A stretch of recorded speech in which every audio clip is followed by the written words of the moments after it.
Hello guys, আমরা আমাদের farm হাউসটাকে পুরো পরিষ্কার করে ফেলেছি, দেখছেন তো। সাথে আমাদের এখানে অনেক পানি উঠেছে, বর্ষা বা বৃষ্টির জন্য কত সুন্দর হয়ে গেছে পুকুরটা, এই দেখুন। তো এগুলো অনেক সুন্দরই লাগছে, সাথে মুরগিগুলো তো আরো সুন্দর লাগছে। তো মুরগি একটাকে ছাড়ার টাইম হয়ে গেছে, আপনারাই দেখেন। ওই দেখেন মুরগি তা দিচ্ছে, তো আমরা আরেকটা জিনিস দেখেন, ওখানে একটা বক আছে, আপনারা দেখছেন। ওই দেখেন ওই সাইড দিয়ে একটা বক আছে।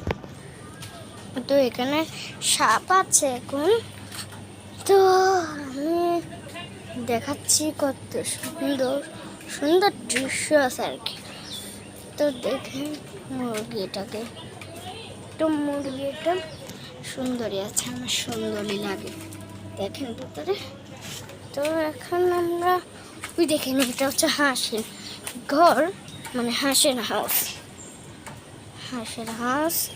তো আমরা এই দেখেন ভিডিও, আমাদের এই পুকুর পাড়টাতে কত পানি উঠেছে, এখন এটা পুরো